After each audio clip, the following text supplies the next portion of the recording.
Hello, and welcome back to Extracurricular Activities. We're finally at practice, we're doing things. I don't know, it's tennis. You followed Darius to where the other guys were waiting to get ready for practice. Throughout practice, you were constantly distracted. Darius was right. Coach's shirt was on the small side, but by a good bit more than you realized, and he couldn't do much with it sliding up his belly. He didn't seem to mind, but it became second nature for him to readjust it. You were sure it helped that You were sure it helped that the whole team, save for Darius, complimented him on how cute the shirt was. Coach, I think you're distracting the team. What do you mean? Your shirt doesn't exactly fit, and every time you reach up, your stomach falls out. And, whoever receives the ball loses the point because they're distracted. No! If, that's the case, the entire team should be distracted all the time. You're the only person who wears a shirt long enough to cover your stomach whenever you serve. Or maybe it's because I don't have a donut-filled gut. Whatever, Darius. Coach's shirt is just fine. If it's so distracting to you, why do you keep looking at it? It's hard to miss. Maybe Darius secretly likes a big belly. We all know who the belly lover around here is, Mr. Josh. There's nothing wrong with that. Well, maybe there are more of you than I thought. Why don't we all just play with our shirts off? Come on, Darius. Why do you have to be like that? Okay, Chester. If that's what it takes, then I'm down for it. Chester! Chester, put your shirt back on. It's best if you keep your shirt on, too. Darius! Get your ass off the courts. I'm not putting up with your shit today while everyone is having a good time, so get off the courts. Darius didn't seem to know how to react at the sudden explosion from the coach, and he just stood there with a bewildered look on his face. Now.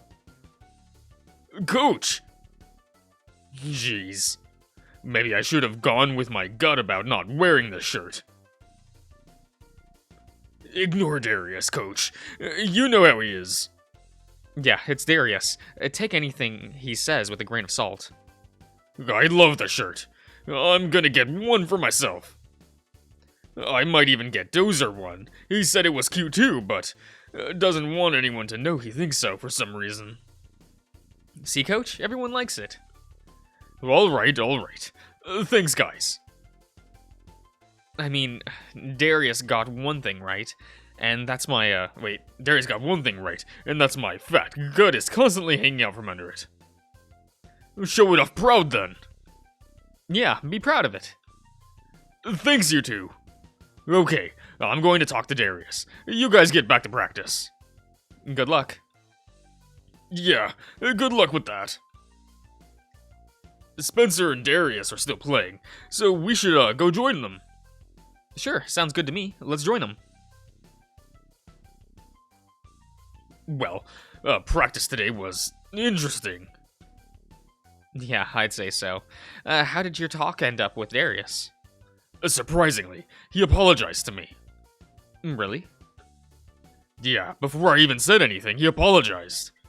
I swear, he's one of the most complicated students I've ever dealt with. I can never figure out what's going on in his head.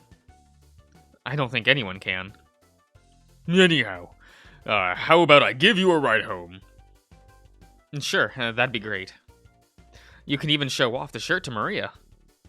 That sounds like a good idea to me. Let's get going.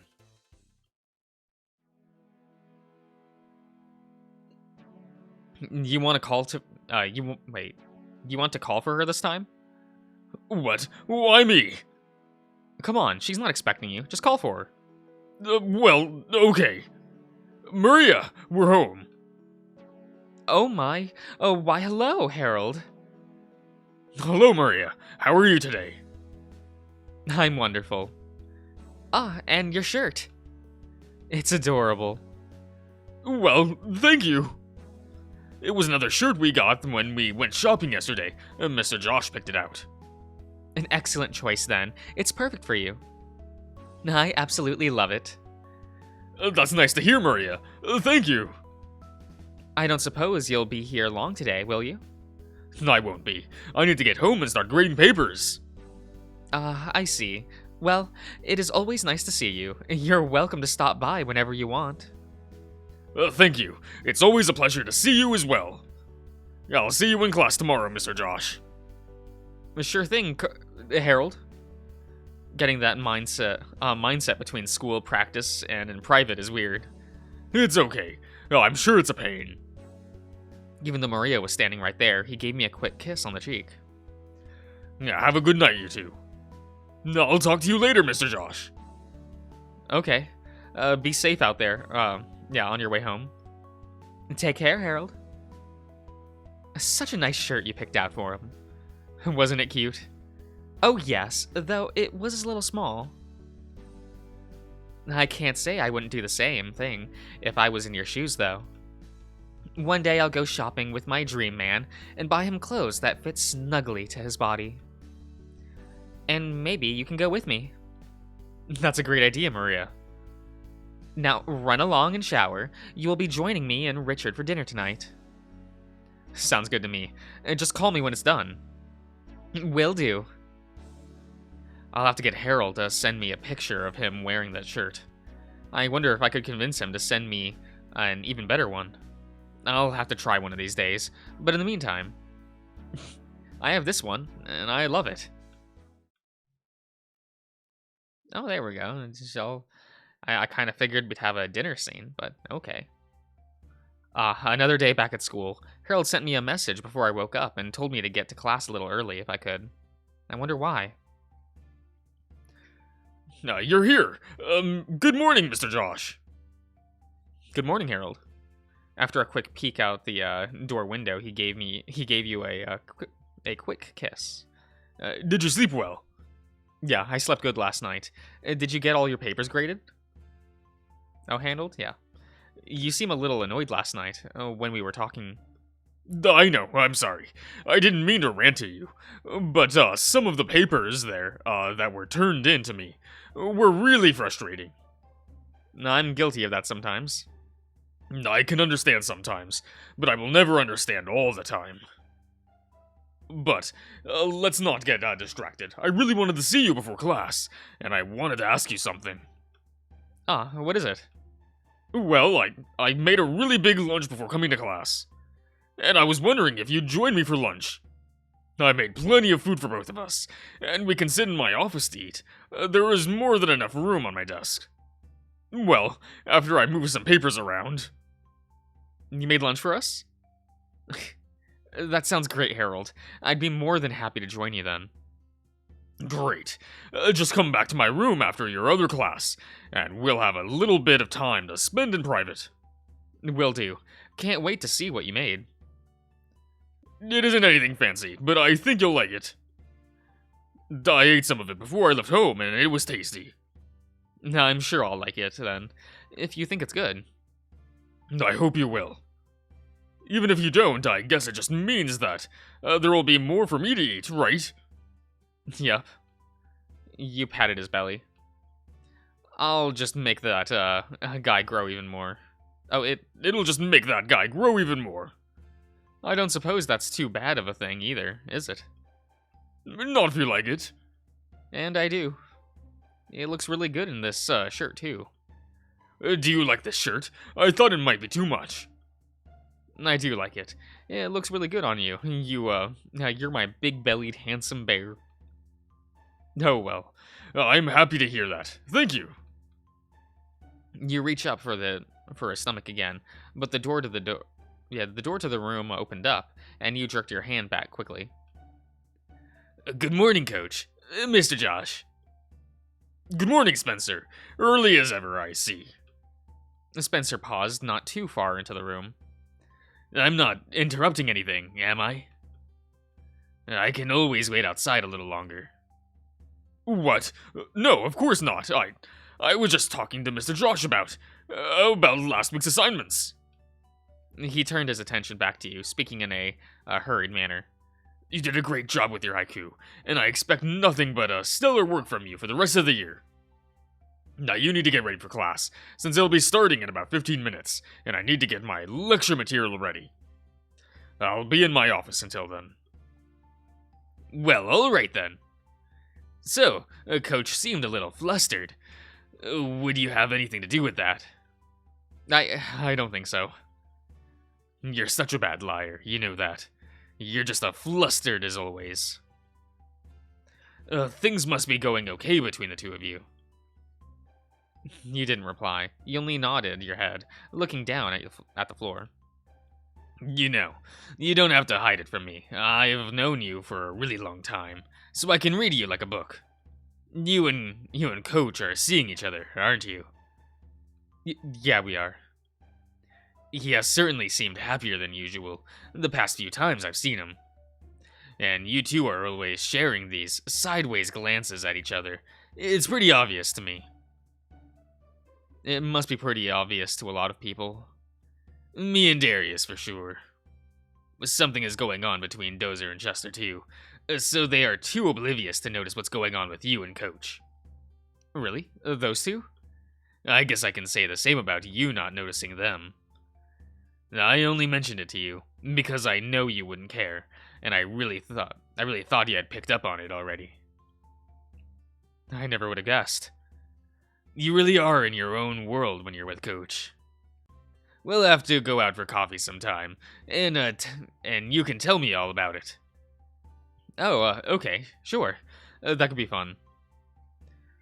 We haven't done anything like that in a while, have we? Nope. I've barely seen you outside of school and practice in the past month. We need to fix that. Yeah, we do. While you talked with Spencer, more students started showing up, so you took your seats and waited for class to begin. Harold stepped out of his office, and in a couple of minutes, he started his lecture for the day. He passed out the graded papers from the previous class as he talked about the last lecture on sonnets.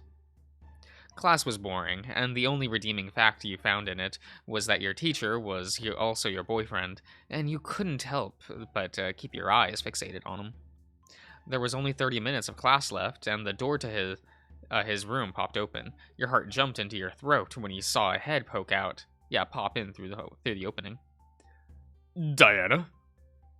She wiggled her fingers at Harold, urging him to come to her. Class, excuse me just a moment. Harold stepped out of the room with Diana, and you were left with knots forming in your stomach. What is she doing here? Shouldn't she have gone back home already? Harold's done with her.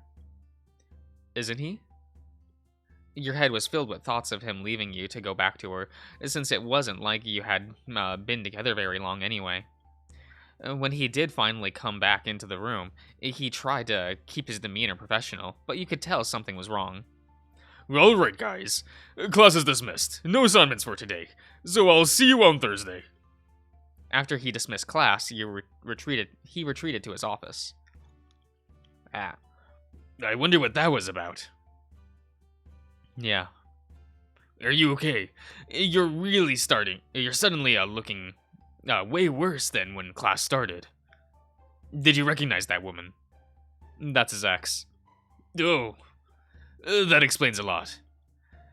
You are going to check on him, right? Our next class isn't for about 20 minutes, so you have time. Oh yeah, that's a good idea. Stop wasting time then, and go talk with him. I'm sure that'll, do you some good. Sure. Thanks, Spence. Of course. Let me know if you need anything at all, okay? Yeah, I will. He went to the door leading into the office and knocked on the door. Mr. Grifter? You, tested the door to see if it was opened, and thankfully, it wasn't locked. Harold was sitting on his desk, with his back to the door. I'm sorry, but I can't speak at the moment. Please, come back later. Harold? You stepped into the office and shut the door behind you. He spun around in his chair to look at you, his glasses in hand, as he rubbed his eyes. Oh, Mr. Josh. Is everything alright? No, it's not. Why did Diana show up? Wasn't she only supposed to be around for a week? She was, but apparently, she's going to be here for a few more days, and she wanted to go to my place later to catch up some more. No. But I told her no. You told her no?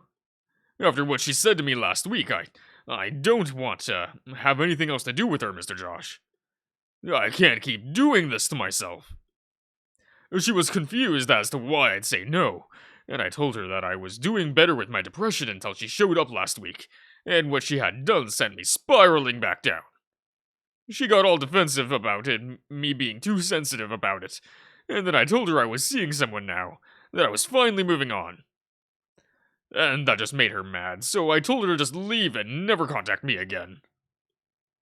He put his face down and his palms inside. I don't want that though. I want to see her again. I want to talk to her more. But it's pointless. We're never going to be together again. I just feel pain whenever I think about her. It hurts so much. Why do I have to miss her so much? He pounded his fist onto his desk, startling you. I hate this. Why can't I just get over it? He collapsed down upon his desk and started sobbing quietly into his arms. You rushed around the desk to his side and put your hand on his back, kneeling down beside him. Hey now, don't cry, Harold.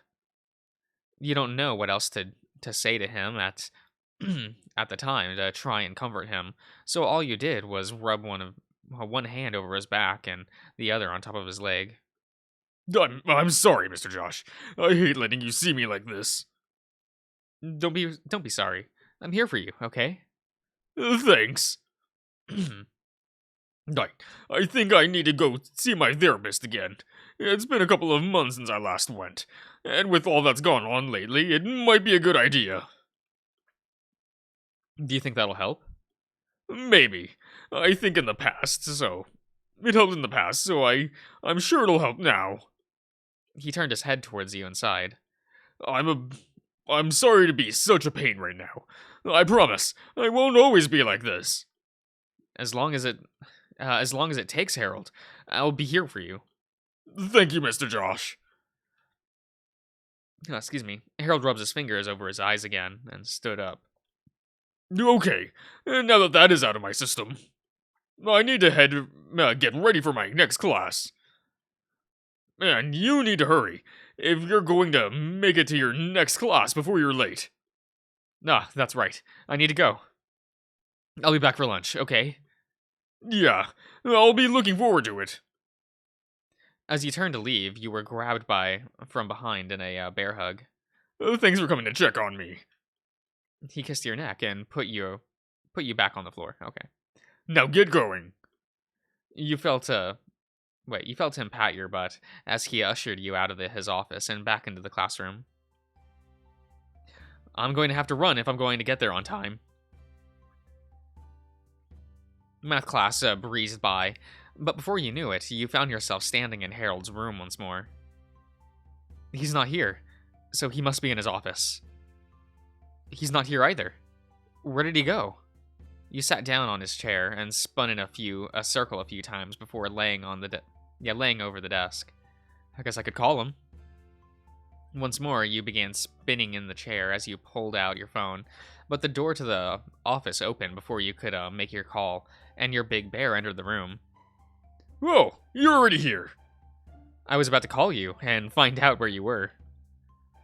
I had to get the lunch from the teacher's lounge refrigerator. I'm sorry for making you wait. It's cool. You're here now, and you have food, so it's all good. What's for lunch?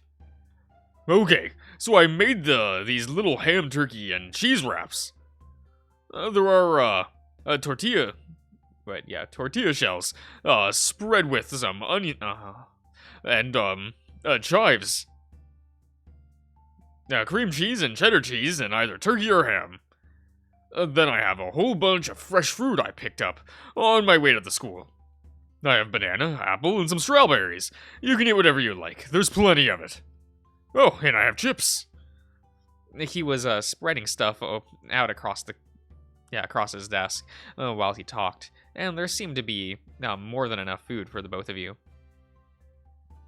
It's really simple, but I wanted to be able to spend more time alone with you today, and I don't know if I'll have much of a chance other than lunch. Simple or not, I'm really happy you decided to do this. I'm glad to get to spend some time with you today. And after earlier, I really need the company. Happy to be here for you, Harold. Oh, here. You can sit in your chair. I'll take the other. Nonsense. You're fine where you are. That chair is really comfortable, isn't it? Yeah, it is. It keeps your big butt comfortable for many years. Oh, my big butt comfortable. Okay. Go ahead and start eating. Eat as much as you want. Thanks. All right. I'll end the part here, everyone, so I'll see you around.